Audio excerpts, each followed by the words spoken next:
So, ladies and gentlemen, our first panel. Let me introduce you. It is my great honor to introduce you to an actor that has been in numerous roles, among these in the series The Closer, Major Crimes, and the two small series, Breaking Bad and Better Call Saul. Ladies and gentlemen, put your hands together for Raymond Cruz!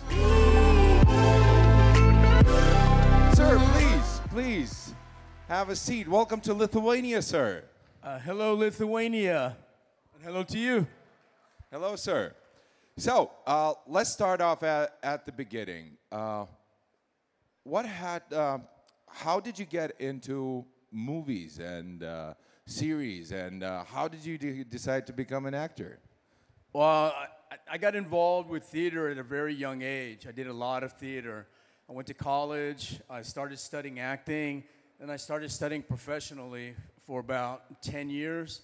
And the whole time I was doing lots and lots of theater because I was really fascinated by the mechanics behind acting, how it actually worked. Because I knew there was a craft behind it.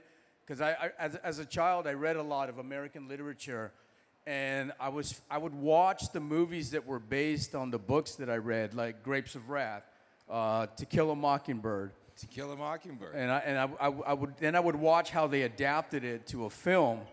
And as a young kid, I was so impressed by it. And then I wanted to understand that there was someone behind the words. And then how do you do that? How do you figure out that you can translate this material that you've read, that you have your own impressions of, and make it walk and talk and breathe, and have people be affected by it?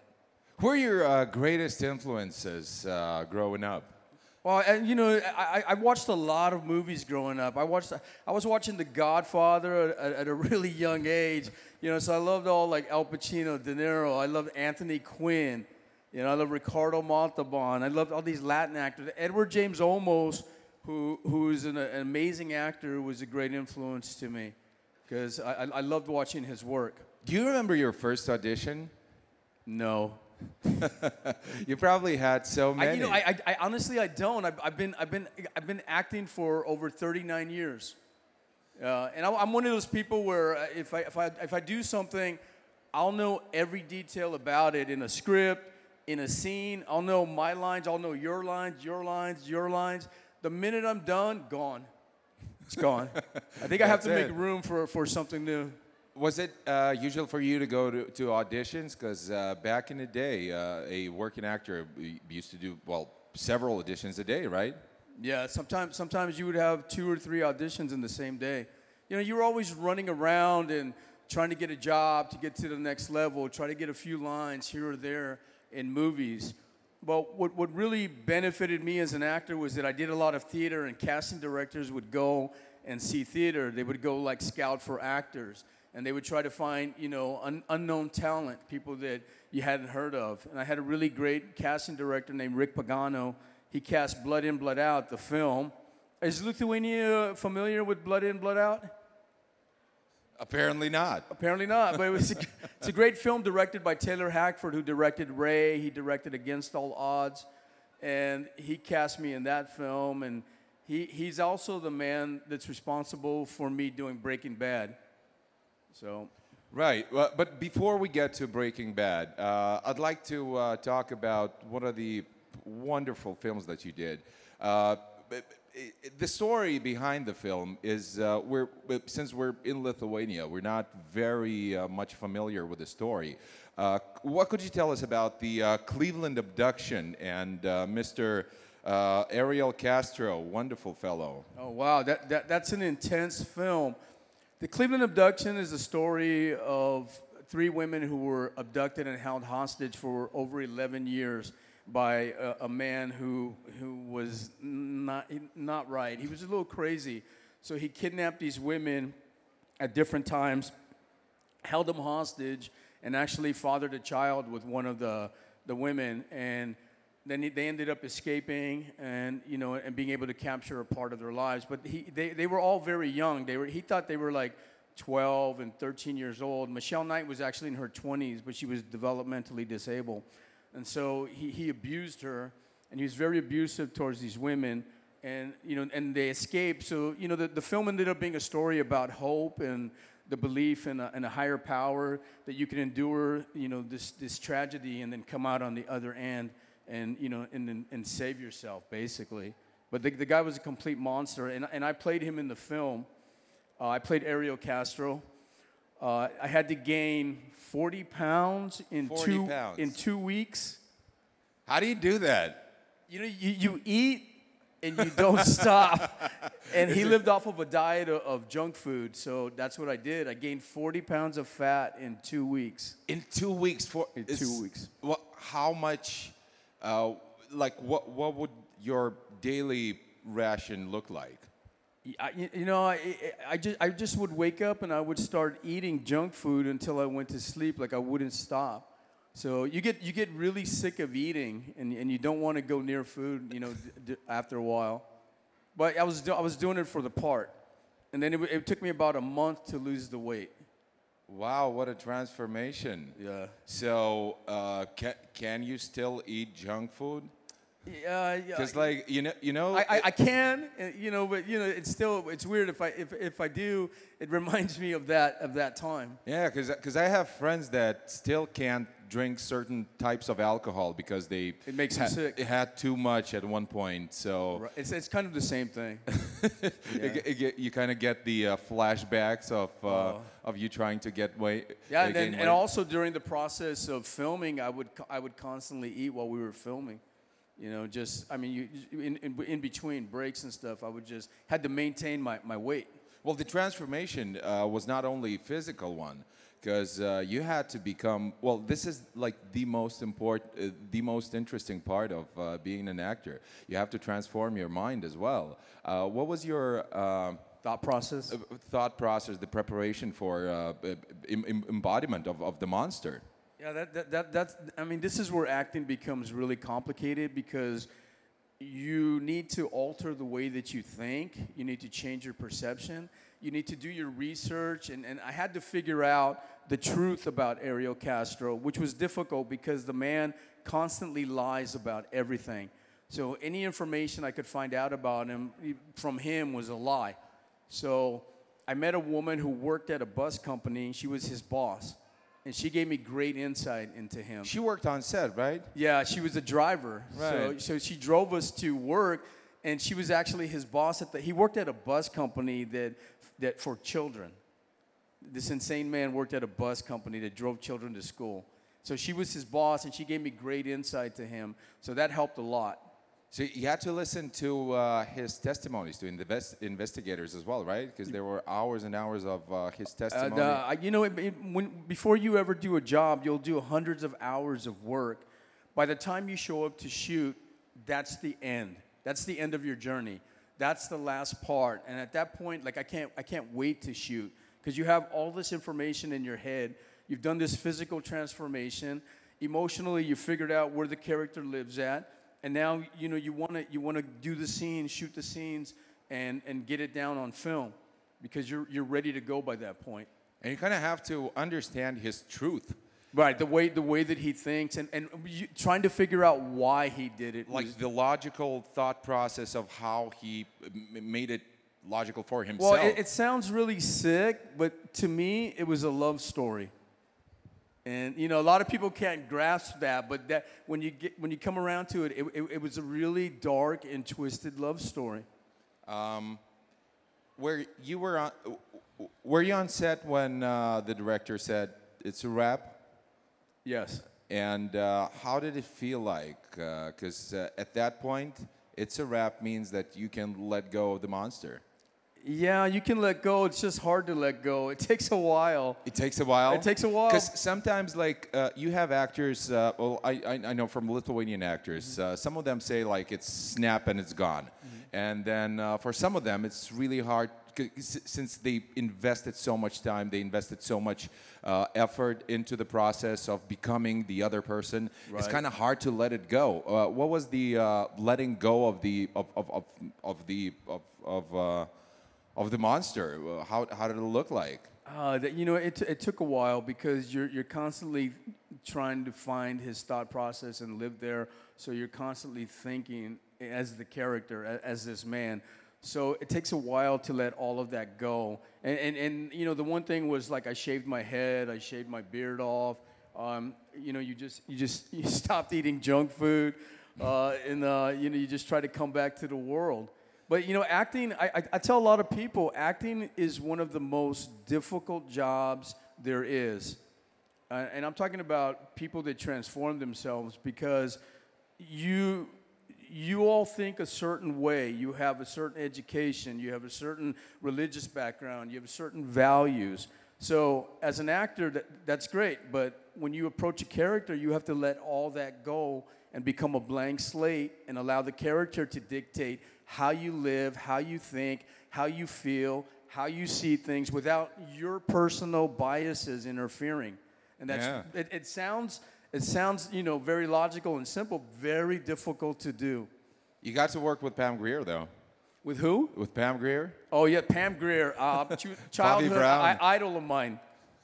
Yeah, she's a wonderful woman. I loved all her movies from the 70s. And she was a really sweet lady. And, well, you just, it's the career that you have is just an amazing success story. You've been in over, like, around 100 different movies and series. And I've done pretty much every genre: comedy, drama, action. Done a lot of action films, a lot of intense dramas, a lot of great series where I got to play some really good characters. And I feel very fortunate because, I mean, you know, some writer wrote this piece and they're trusting you as an actor with the responsibility of making it live. So that's a huge responsibility. You know, you can succeed or you can fail. You know, you got to work really hard because you get only one shot that day when they say action to cut. You only get that moment to make that scene work. Well, yeah, and you have to make it work. And how often do you have how do you deal with when you have a different opinion of like how you see the scene and how the director sees the scene, and your opinions differ, and you know that yours is better? How do you deal with that? You hope that yours is better. I mean, you have to be open-minded and listen to what the director is saying. Yeah. But there'll be occasions where you realize he doesn't know what he's talking about. So you have to have like a conversation to really try to make it work. I'll give you a quick example. I went in for an audition for Blood In, Blood Out. And the casting director was Rick Pagano, and they had already cast the 3 leads in the film, and he said, come in, please, audition. I want Taylor Hackford to see you. So I go in, I read the scene, and Taylor says, read it again. I read the scene again, and he looks at me, and he says, do it one more time. I do it again, and he's just staring at me, and I said, what's the problem? He said, I would hire you right now, but you don't sound like the other guys. And I looked at him and I said, that's because I'm doing it right. And he said, where are you from? And I said, I'm from East LA. And I said, you're going to tell me what they sound like? And the film is about characters who live and inhabit this neighborhood in East Los Angeles, which I grew up in. So he said, part's yours. It's a good story, huh? That is a good story. Yeah. How does it feel like when you... Thank you. Do you ever have the moment where you walk into an audition room and you see like 10 guys that look, well, kind of exactly like you? Right. So these things do happen, right? Because they search a certain type of person, they search a certain type of visuals for the part, and then you walk in, and it's like a family reunion of all your cousins. Oh, no, you see, when you're coming up in Hollywood, you usually see the same actors auditioning for the same part. There's usually like a handful of us that will come in. Any casting director will get like 1,000 submissions from their agents. Here, see my actor. but maybe they'll bring in 10 to 20 actors to audition for the director and the producers. So, you know, it doesn't matter. If there's any actors out there, it doesn't matter who's there. You know, you can't worry about getting the job. What you have to worry about is doing the best work possible. You have to look at the scene, figure it out, and you go in with your interpretation and you do the best work possible. I had an acting teacher who told me, and this was me starting out as a young actor, he said, "You will never work." He said, "No one will hire you." He goes, "You have no connections." He goes, you don't know anyone in the business. He said, "The only way that you have a chance is if you are better than everyone else. Not as good, not good, better than everyone else." And I said, that's what I'm going to do. I'm going to be better than everyone else. So I don't care who's there. It doesn't matter to me. I'm just there to do the work to the best of my ability. And if you hire me, great. You don't, you made a mistake. You've got some, I got balls. some nice Kobe mentality going on. Yeah.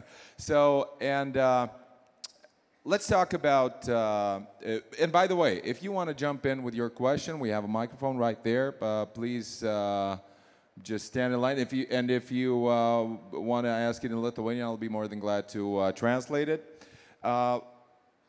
Let's jump into your major parts, and let's talk about Tuco.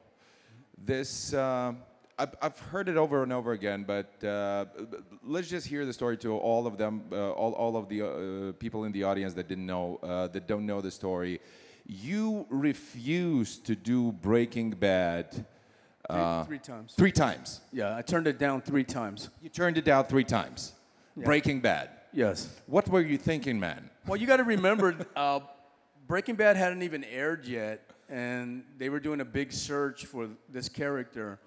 And the casting director, Rick Pagano, who cast me in Blood In, Blood Out, and we did a lot of theater together, his partner was casting the show. And they said, you know, we can't find anyone who can do this part. And Rick said, oh, I know who can do it. Rick sends me the script.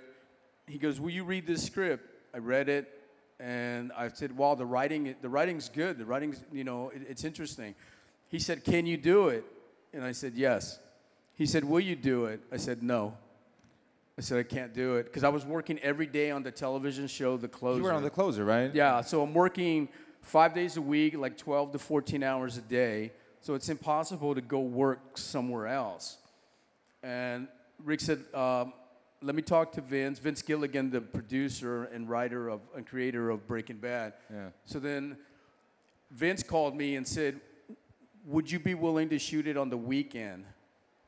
Now, that's crazy because now you'd be working 7 days a week, 2 different characters, 2 different locations, and you know it's kind of an insane thing to even think.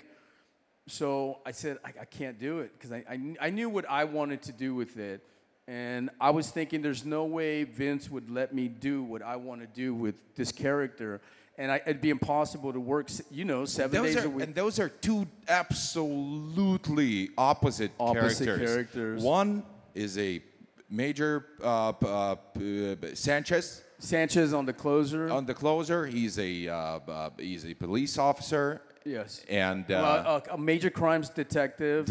Who right. investigates like the biggest crimes in Los Angeles. Very, very good character, like sweet guy, very intense. Very quiet, and he's always like thinking about how to solve the crime. And then the other one is this, this character. I had a good idea where I wanted to go with it. So I said, it would just be too much. So then, like a couple of days go by, he calls me back again. He said, did you think about it? Will you do it? And I was like, wow. I was like, I can't. And then he said, think about it. And I said, okay, you know what? You got to pay me double what you offered. You can't change anything I do, and we have to shoot it on the weekend. Thinking Vince is going to say, no. Who is this guy? Who do you think you are? Who do you think you are?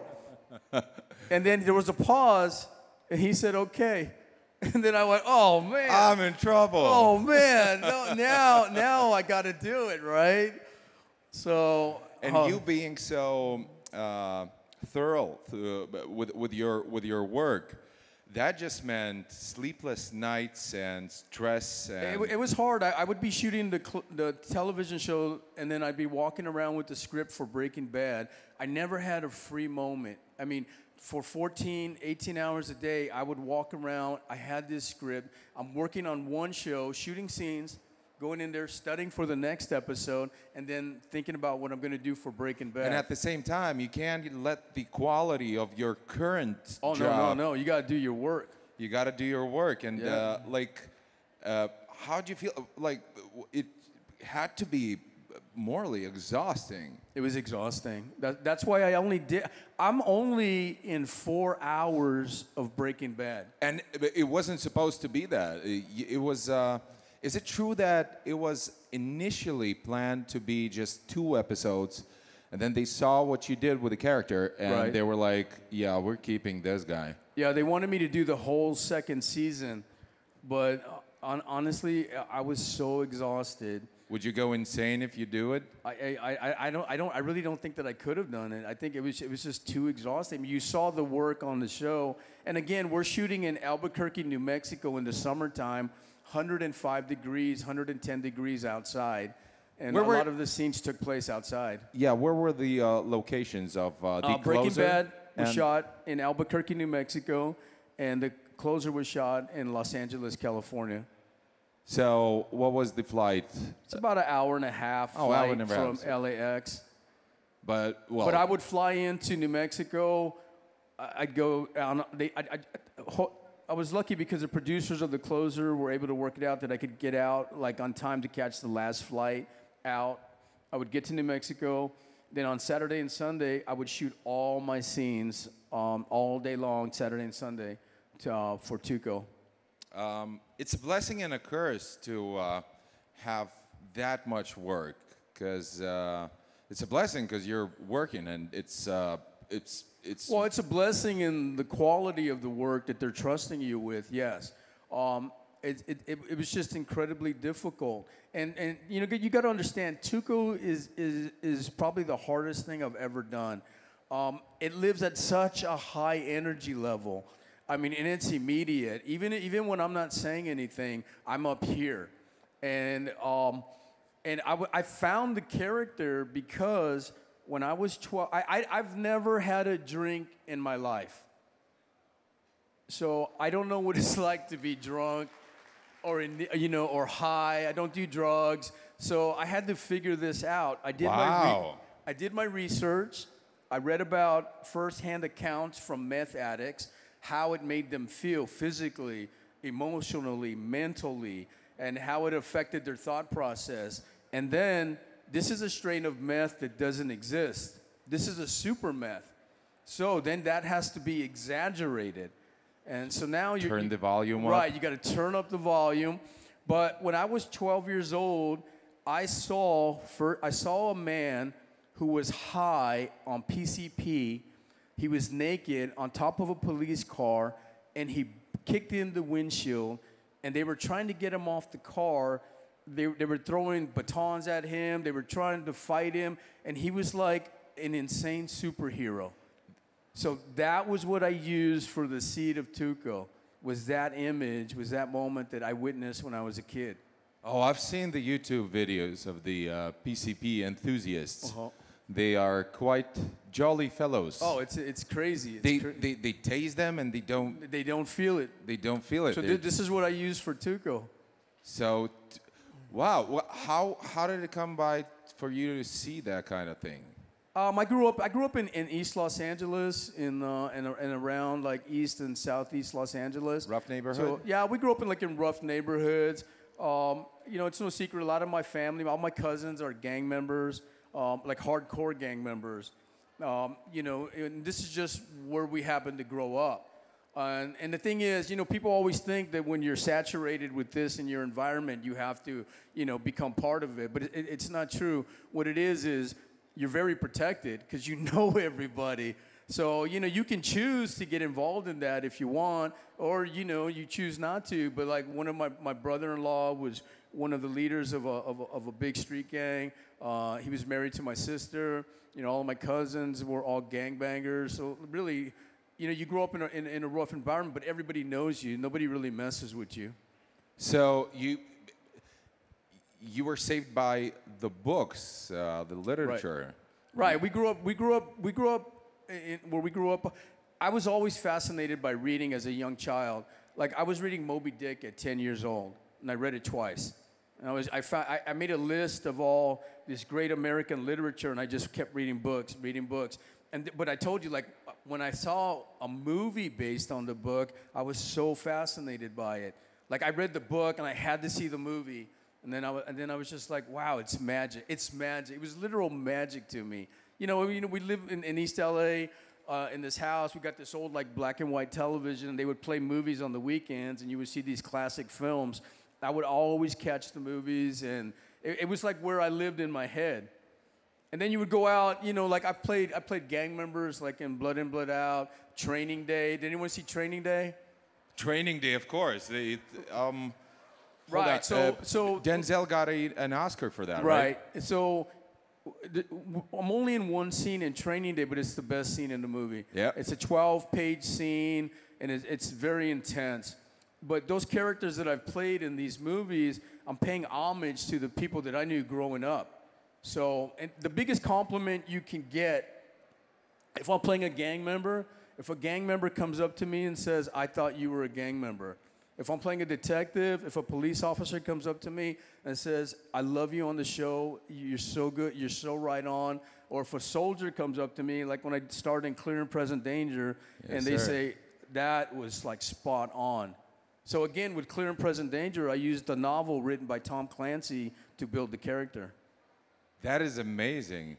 Do you ever have meth addicts come up to you and go like, "That was good"? Yes. I have. They're like, "Dude, you were on meth." They're like, "You were on meth." Like, you did what were you snorting? What were you snorting on the show? It was vitamin B. They would crush it up, and I would snort it, and it kind of burns after a while. But you were loaded with vitamin B. Yeah, it was vitamin B. Have you seen one of my favorite recent YouTube videos is it's called Tuco uses the Infinity Stones in the most efficient way. I'm probably the most famous character in the MCU, and I'm not in the MCU. But I whooped Thanos' ass in that clip. If you haven't seen the clip, it is someone. I don't know who made it, but it is. Oh wow! Well, I excellent. I'm trying to remember. You just go on YouTube and look up Tuco versus Thanos, and you will see. There's also one of me battling Spider-Man and me with Gordon Ramsay in a cooking show. That one's pretty funny. It's just amazing what kind of this character that you created. It had so much influence on the public. It just sent shockwaves through. Do you have people come up to you on the street going like tight? Yes, all the time. But I also have people come up to me like from other pieces that I've done, and they throw lines at me. The thing is, like when Breaking Bad first came out, it wasn't successful. They got maybe 1 million viewers, and like The Closer, we were getting like 12 million viewers every week. So when the first 2 seasons that it came out, people hardly watched it. It wasn't until the 3rd season when everyone started binge watching it, when you could stream it, then it became like a huge success. But like The Closer, it was more of a local American show. Like it was for America. Breaking Bad just broke out globally. Globally, yes. And this is well, anywhere you go, you're pretty much. Right. You're Tuco. Yes. Yeah, amongst, I mean, you know, I've had people recognize me as Ariel Castro. I've had people recognize me as Chavez from Clear and Present Danger. You did so Detective much. Sanchez from, from the show, from from The Closer and from Major Crimes. And, you know, from also, like I said, Blood In, Blood Out, people always run up to me and they start throwing up gang signs that we use in the film. It's a V and an L, and it's for Vatos Locos. And I was just in Spain and Italy and visiting American servicemen, and they would all come up and they would just want to talk about Blood In, Blood Out. Is it true that your Tuco's character was so good that it kind of sometimes made Aaron Paul, uncomfortable around you? This was what difficult about doing the part. I didn't rehearse. So typically when you would shoot something, you would come in, you would block, which means you set marks for the camera where you're gonna stand, and then you would like do a rehearsal so they can have an idea, the camera, the whole crew, of what you're possibly gonna do and how to cover it. But I told the crew, I said, listen, I'm not gonna rehearse, and I'm only gonna do 1 or 2 takes. And I want everybody to be on point, camera, sound, so there aren't any mistakes, so that when we go in and shoot, that they can catch it. And you see, you're shocked. The crew looked at me like I was crazy. They were like, who is this guy? And then when we did the first scene, we just went in, I shot it, the whole crew broke out in applause, and they were like, that was insane. So you basically surprised everyone with your character? Oh, even Vince Gilligan had no idea what I was doing, what I was going to do. They were expecting it to be Tuco just to be a gangster? I don't know what they were expecting, because, you know, everybody has the script, you read it, you know, and then you get an idea, but until you see it. And when I first got to Albuquerque, I saw Vince in the office, and he said, do you know what you're going to do? And I said, no. And he said, yeah, all right. And then when I got on set, okay, this is another interesting thing about that part. I never said one word out loud until I shot. So it was... I did all my work. It was all in my head. I figured out what I was going to do. I showed up. I stood in front of the camera. They said action, and I became Tuco, like that. Wow. Without rehearsing, without ever saying one word out loud. You just had him in your head, and you just let out the... And Aaron and Brian were shaking. And what was the first scene? Oh, Vince walks up. Vince goes, oh my God, it's amazing. He says, Aaron, Brian, he goes, you guys are doing great. You guys look so scared. And they go, no, we are. They go, no, we are. Like, I would walk up to Aaron, and he would start trembling. Oh, thank you. I did the scene like my drug lair where I put out a lit cigarette on my tongue. That's not in the script. I did another scene with Aaron in the junkyard. He was smoking a cigarette, and I went up, I took it, a lit cigarette, and I ate it in front of him. And then I just looked at him, and he started like, what the hell? But they didn't show that. I did another one where I took a cigarette, I put it in my nose, I sucked it in, I blew the smoke out my mouth in Aaron's face. I'm about this far away, and I look at him, and I just looked at him and I said, what? And they didn't use it. I wish they would have used it. Hold on. So they don't, you never met those people? No. You never talked to them as yourself, as Raymond? No. And you just show up. I never went to a read-through. Usually they have a read-through a week before of the episode that you're going to shoot, where all the actors get together with the writer, the producer. They read through the script, you know, if they want to make changes. But I was busy filming The Closer. It's like you pranked them. I what? It's like you pranked them. Right. You just showed up. Like a crazy person. Yeah, pretty much. And they didn't know what's coming. No, you just had to go with it. So like, in your head, like, did you ever think like, well, maybe it's just a little too much? Because no, I thought I could take it further. You just cranked the Tuco's charisma to 12. It's like if you're sitting in a car and you stomp on the accelerator as hard as you can. That's where Tuco starts at. You thought you could get it a little further? Well, that was why I told him I can't rehearse, because I'll be exhausted. I won't be able to do the takes because you can't do a bunch of takes at that energy level. You'll just kill yourself. Yeah, and that is I guess what talent is. Like because you seem just so comfortably inhabiting Tuco's world. It's like. Well, the other thing was when they would turn around. A turnaround is when the camera is on you, but we'll turn around and now we're shooting your reactions to what I'm doing. We call this aštunke in Lithuanian. Aštunke. So I told them, I would always tell them, shoot me first so I could do it. And then when we would turn around, I would do the exact same thing I did when the camera was not on me. And Vince came up to me, he said, because he saw how hard it was, he said, you don't have to do that. And I said, no, I do. Because their reaction needs to match what I'm doing. So I would give them exactly the same thing. And by the end of the day, everything hurt. Like your brain hurts, your body hurts, you can't talk. I was just exhausted. Do you, because there are two, like also probably two types of actors. The ones that stay in character through whole time on set and the ones that take a rest.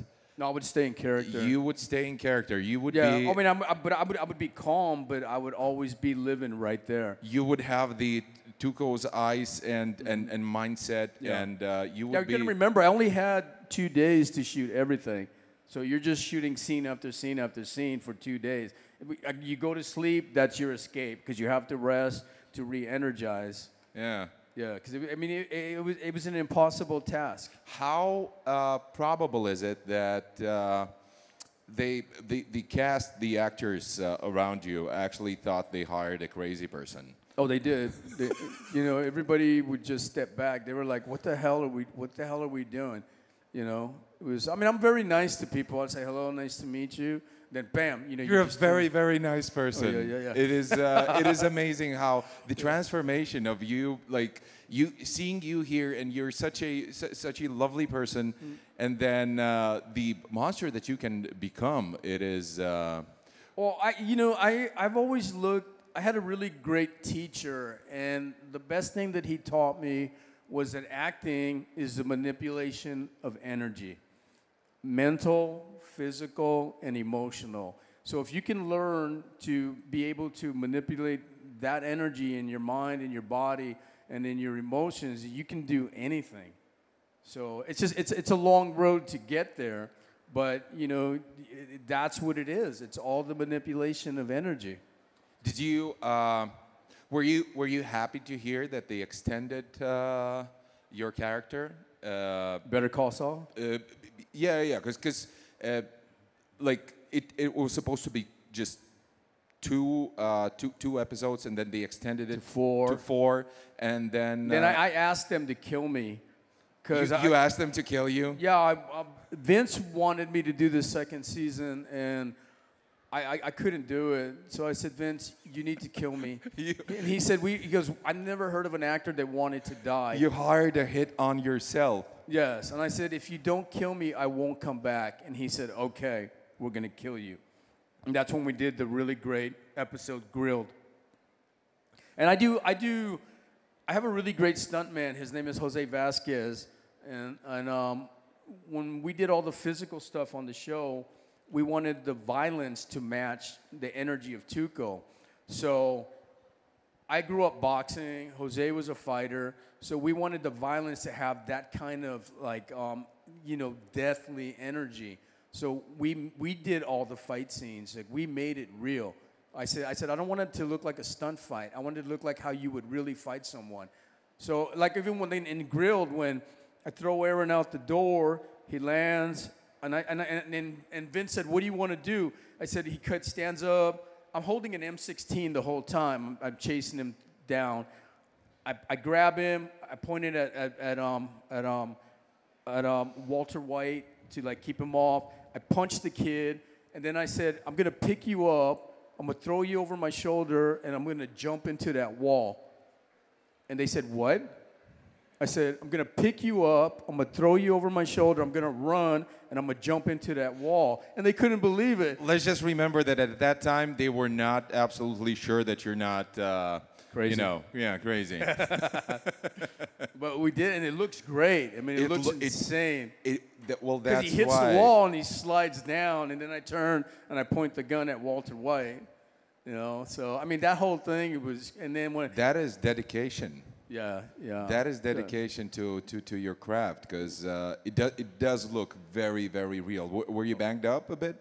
I got banged up on when I get kicked. I get shot. I get kicked a few times. I land. I have to fall about 6 feet into a hole. Anytime you do stunts, you're gonna get hurt. And I tell this to actors all the time: if you're not willing to get hurt, don't do the stunt, because you're gonna get hurt. And you're gonna do it. You're not gonna do it once. You're gonna do it like 3, 4, 5 times, and there's a chance that you could get injured. So if you're not willing to take that chance, and you can't, you got to be really careful. So yeah, you always get injured doing stunts. And what about Better Call Saul? They brought you back for the the prequel kind of the Breaking Bad Yeah, it takes spin-off. place 6 years before Breaking Bad. Yes, sir. So they called you and they're like, we want you back. What was their offer initially? Did they want you for the whole thing? No, Vince called me and Peter Gould, the two producers, and they asked me to come meet them at their office. And they were pitching me the idea of bringing, first introducing Tuco to the world on Better Call Saul, and in this really clever way with his grandmother. So, I thought it was great, but, I really didn't want to go back and recreate the character. So, I mean, they were selling it to me. So, but I liked the story with the grandmother. And the twins in the desert. Did you see that episode? Yes, sir. Yeah.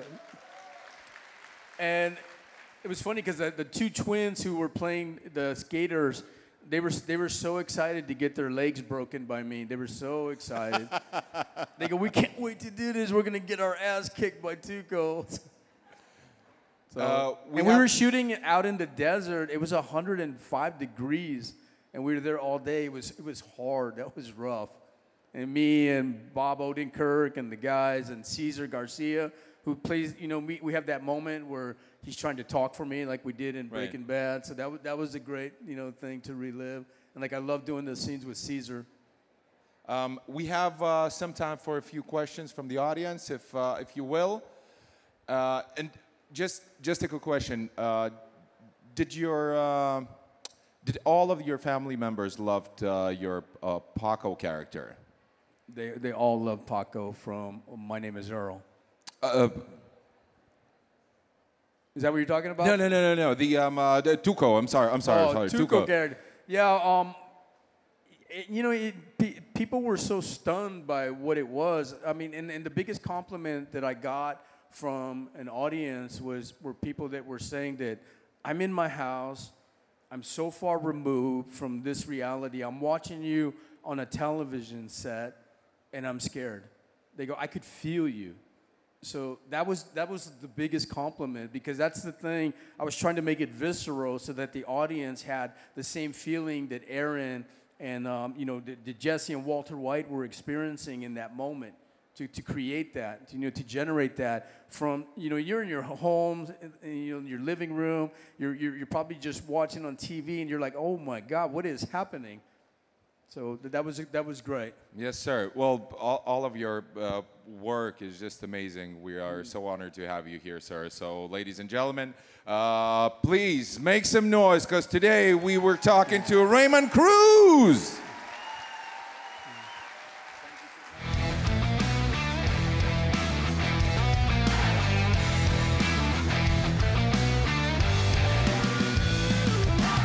All right, ladies and gentlemen, stay tuned for our future panels, and see you later.